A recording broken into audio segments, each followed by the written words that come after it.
दोस्तों, और देखिए आज इस वीडियो में हम एनसीएफ के बारे में बताने वाले हैं।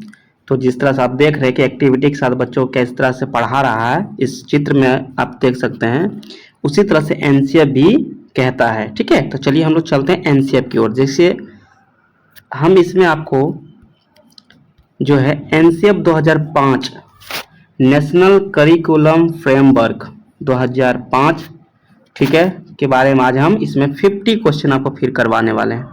और 50 क्वेश्चन में आप देखिए कितना आपका सही होता है, और कमेंट में जरूर जवाब लिखिएगा कि कितना आपका सही हुआ है। ठीक है, चलिए देखिए, आप हमसे जुड़े हुए हैं तो बहुत अच्छी बात है, नहीं जुड़े हुए हैं तो प्लीज जाकर देखिए फेसबुक पर, चाहे आप यूट्यूब पर जीरो टू रैंकर को सर्च करके आप उस पर जुड़ सकते हैं, जुड़ जाइए और इस तरह की क्लासेस आपको मिलती रहेगी। चलिए चलते हैं क्वेश्चन की ओर चलते हैं। चलिए, पहला जो प्रश्न है, एनसीएफ 2005 के अनुसार सीखना किस प्रकार का होना चाहिए। देखिए, एनसीएफ कहता है कि यदि आप किसी को सिखा रहे हैं या कोई बच्चा सीख रहा है तो किस पर आधारित होना चाहिए, तो वो हमेशा याद रखिए बाल केंद्रित होना चाहिए। ठीक है, रटना नहीं होना चाहिए, शिक्षक केंद्रित नहीं होना चाहिए, परीक्षा केंद्रित नहीं होना चाहिए, बाल केंद्रित। मतलब एनसीएफ कहता है कि आपको बच्चे के अनुसार ढलना है, ना कि इस बच्चे को शिक्षक के अनुसार ढलना है, ना ही स्कूल के अनुसार। बच्चे जो है बच्चे के अनुसार ही शिक्षक को भी ढलना पड़ेगा, और साथ साथ में स्कूल को भी उसके अनुरूप पाठचर्या बनाना पड़ेगा, उसके अनुरूप उसके सीखने के गति को देखते हुए उनका पाठ्यक्रम भी बनाना होगा। सीधा यहाँ पे यह कहता है। ठीक है, बाल केंद्रित होना चाहिए। चलिए अब देखिए दूसरा जो कहता है एनसीएफ क्या कहता है। एनसीएफ दूसरा जो है पॉइंट, एनसीएफ 2005 किस सिद्धांत पर आधारित है। देखिए, एनसीएफ किस सिद्धांत पर, यह निर्माणवाद सिद्धांत पर आधारित है। किस पर? निर्माणवाद सिद्धांत पर आधारित है एनसीएफ 2005। आइए देखते हैं क्वेश्चन नंबर 4। क्वेश्चन नंबर 4 में क्या कहता है, क्वेश्चन नंबर 3 में क्या कहता है कि लर्निंग विदाउट बर्डन। देखिए, बिना किसी बोझ का पढ़ाई, ये कौन कहता है? एनसीएफ कहता है कि आपको बिना बर्डन के आपको बच्चों को क्या करना है, पढ़ाना है। ठीक है, एनसीएफ यही कहता है। चलिए आगे चलते हैं क्वेश्चन नंबर 4। क्वेश्चन नंबर 4 क्या कहता है? क्वेश्चन नंबर 4 कहता है कि एनसीएफ 2005 में शिक्षक की क्या भूमिका होनी चाहिए। शिक्षक केवल और केवल एक ही उसकी भूमिका है, वो मार्गदर्शक कर सकता है। ठीक है, उसको बस मार्गदर्शक करना है, उसको डायरेक्शन दिखाना है। बच्चा स्वयं इसमें करके सीखेगा। बच्चा इसमें क्या होता है, स्वयं करके सीखेगा। ठीक है, बच्चा स्वयं करेगा, बस इसको क्या करना, टीचर का काम है मार्गदर्शक के रूप में काम करेगा। चलिए क्वेश्चन नंबर 5 चलते हैं। क्वेश्चन नंबर 5 क्या कहता है? क्वेश्चन नंबर 5 कहता है, ठीक है, कि एनसीएफ 2005 के अनुसार बच्चा कैसा सीखता है। देखिए, तो सीधा बात है, सहभागिता से सीखता है। ठीक है, सक्रिय भागिता सहभागिता सीखता है। एक्टिव मोड में बच्चा सीखता है। ठीक है, एक्टिव मोड में सीखता है। ठीक है, और एक दूसरे से संपर्क द्वारा सीखता है बच्चा स्कूल में। ठीक है, चलिए आगे चलते हैं क्वेश्चन नंबर 6।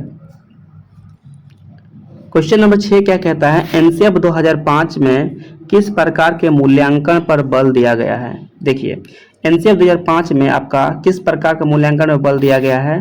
देखिए, यह है सतत मूल्यांकन और समग्र मूल्यांकन। देखिए, बच्चा कितना सीखा उसका मूल्यांकन तो करना ही है, उसके अलावा उसके शारीरिक विकास का मूल्यांकन, उसके मानसिक विकास का मूल्यांकन, उनके चौमुखी विकास का मूल्यांकन भी करना एनसीएफ कहता है। ठीक है, इसलिए सतत एवं समग्र मूल्यांकन। चलिए आगे चलते हैं क्वेश्चन नंबर 7। चलिए क्वेश्चन नंबर 7 क्या कहता है, चलते हैं। क्वेश्चन नंबर 7 कहता है कि एनसीएफ 2005 में प्राथमिक स्तर पर किस भाषा को महत्व दिया गया है। तो प्राथमिक स्तर पर आपका मातृभाषा, ठीक है, मदर टंग जो है मातृभाषा में ही प्राथमिक स्तर पर शिक्षा देनी चाहिए। चलिए आगे चलते हैं क्वेश्चन नंबर 8। क्वेश्चन नंबर 8 क्या कहता है? क्वेश्चन नंबर 8 कहता है, देखिए, एनसीएफ 2005 के अनुसार कक्षा का वातावरण कैसा होना चाहिए। देखिए, कक्षा का वातावरण कैसा होना चाहिए, यह भयमुक्त होना चाहिए। ठीक है, भयमुक्त मतलब बच्चों को डरा के नहीं रखना है, उनको भय में नहीं रखना है, बच्चा को भय में नहीं रखना है, हमेशा उसको आनंदित रखना है बच्चा को। ठीक है, चलिए आगे देखते हैं क्वेश्चन नंबर 9 क्या कहता है। क्वेश्चन नंबर 9 कहता है निर्माणवाद के अनुसार ज्ञान का निर्माण कौन करता है। निर्माणवाद के अनुसार ज्ञान का निर्माण कौन करता है। बच्चा स्वयं ज्ञान का निर्माण करता है। ठीक है, एनसीएफ यह कहता है कि बच्चा स्वयं ज्ञान का निर्माण करता है। आगे चलते हैं क्वेश्चन नंबर 10 की ओर। क्वेश्चन नंबर 10 की ओर क्या कहता है। क्वेश्चन नंबर 2 एनसीएफ 2005 में किस प्रकार के शिक्षण पर जोर दिया गया है। एनसीएफ 2005 के अनुसार किस प्रकार के शिक्षण पर जोर दिया गया है, तो यह दिया है गतिविधि आधारित शिक्षण। ठीक है, गतिविधि आधारित शिक्षण पर क्या किया गया है, तो जोर दिया है। चलिए आगे चलते हैं क्वेश्चन नंबर 11। क्वेश्चन नंबर 11 क्या कहता है, चलो देखिए। क्वेश्चन नंबर 11 कहता है एनसीएफ 2005 में बच्चों की गलतियों को क्या माना गया है। बच्चों की गलतियों को सीखने का अवसर ना मानेंगे हम।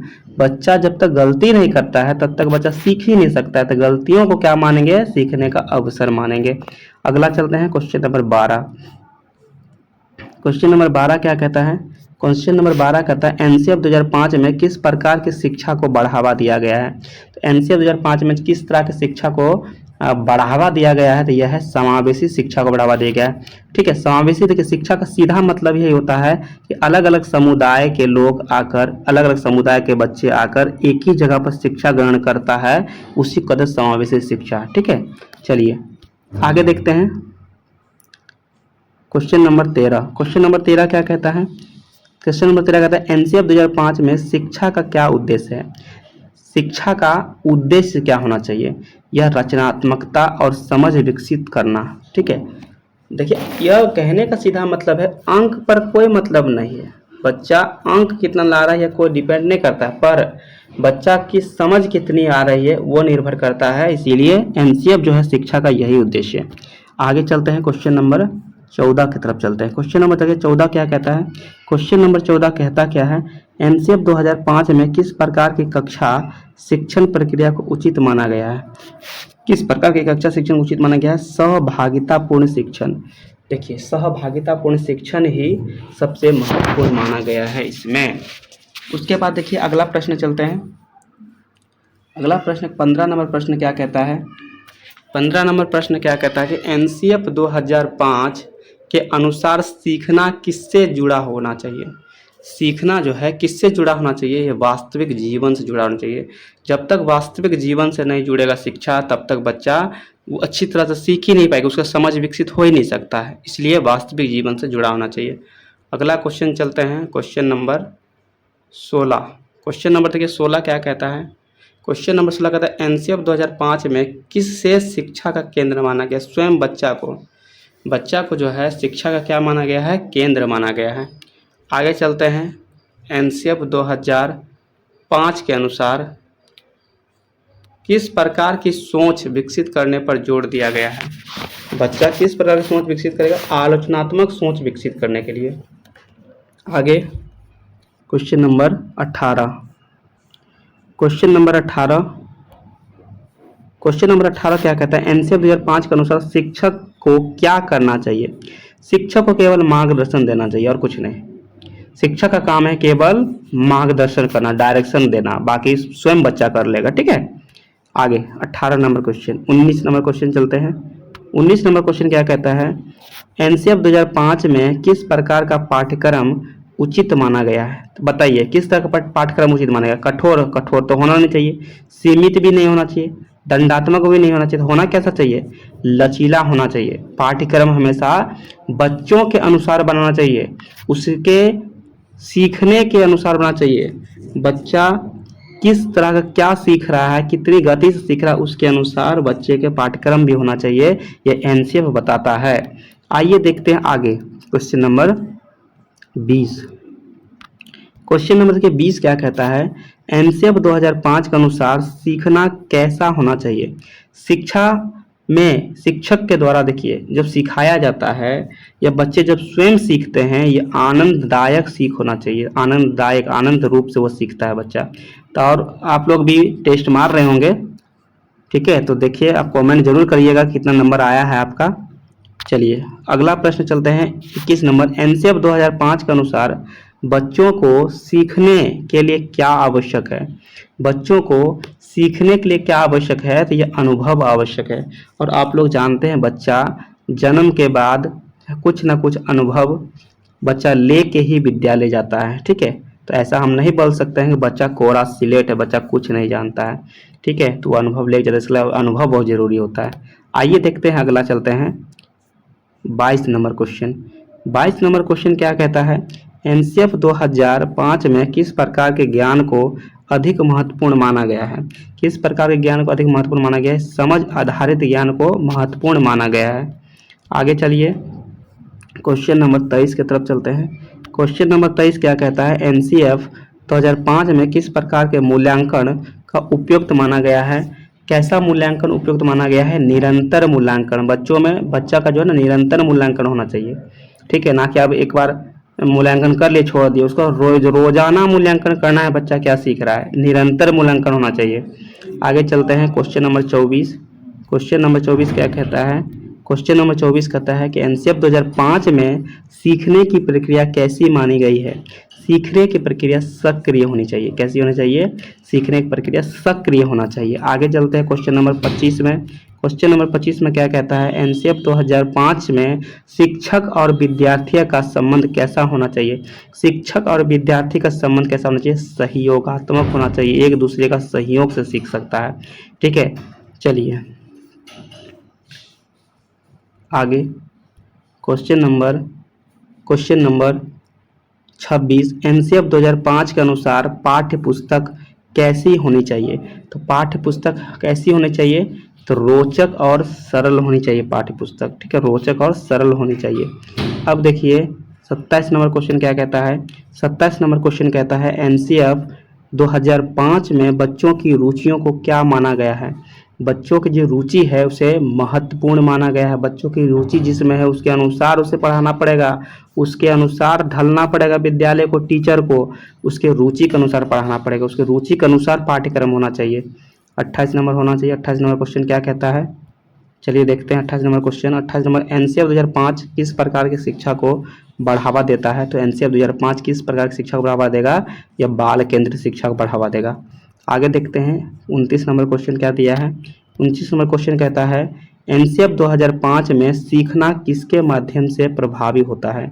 सीखना किसके माध्यम से, गतिविधि के माध्यम से प्रभावी होता है। आगे चलते हैं क्वेश्चन नंबर 30। क्वेश्चन नंबर 30 क्या कहता है, एनसीएफ 2005 में कक्षा का वातावरण और कैसा होना चाहिए। तो कक्षा का जो वातावरण होना चाहिए वो संवादात्मक होना चाहिए, ठीक है, ताकि संवाद कर सके एक दूसरे से, एकदम बात करने में कोई कठिनाई ना हो, आराम से बात कर सके, संवादत्मक होना चाहिए, ठीक है, संवादात्मक होना चाहिए। अब उसके बाद देखिए आगे 31 नंबर में चलेंगे। 31 नंबर का प्रश्न क्या कहता है। 31 नंबर प्रश्न, एनसीएफ 2005 में बच्चों को क्या अवसर मिलना चाहिए। ठीक है, बच्चों को अवसर क्या होना चाहिए, उसे प्रश्न पूछने का अवसर मिलना चाहिए। प्रश्न पूछेगा बच्चा तभी वो सीखेगा, नहीं प्रश्न पूछेगा उसको अवसर देना चाहिए, ना कि टीचर का काम नहीं डांट देंगे आप उसको।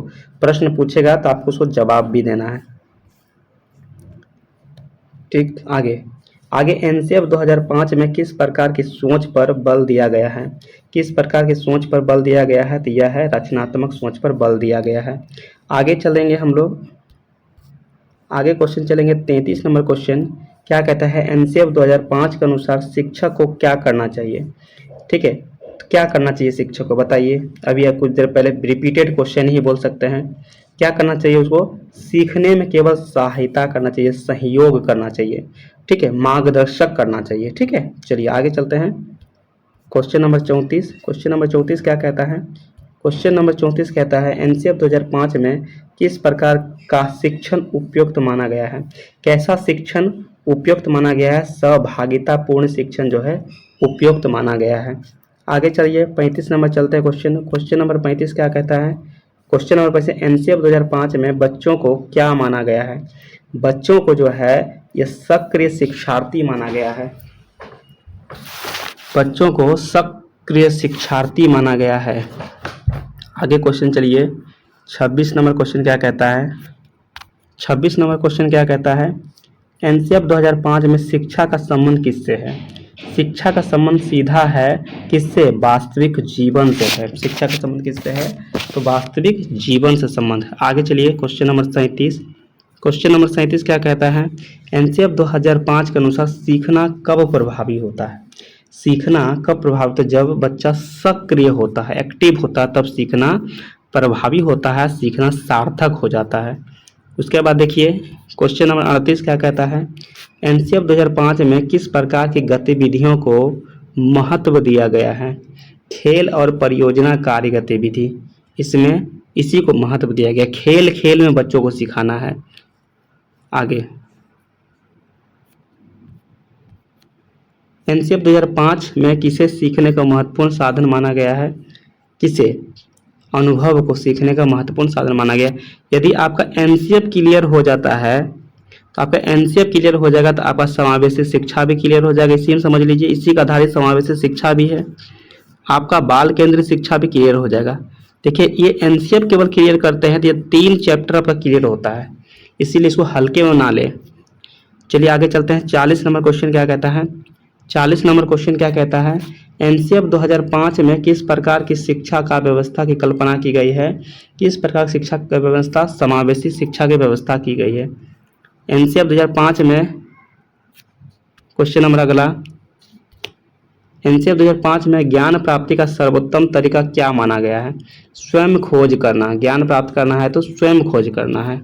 आगे चलिए क्वेश्चन नंबर 42 चलते हैं। क्वेश्चन नंबर 42 क्या कहता है? क्वेश्चन नंबर 42 कहता है एनसीएफ 2005 में किस प्रकार की भाषा शिक्षण को बढ़ावा देना चाहिए? मातृभाषा आधारित। आगे 43 नंबर क्वेश्चन क्या कहता है? 43 नंबर क्वेश्चन क्या कहता है?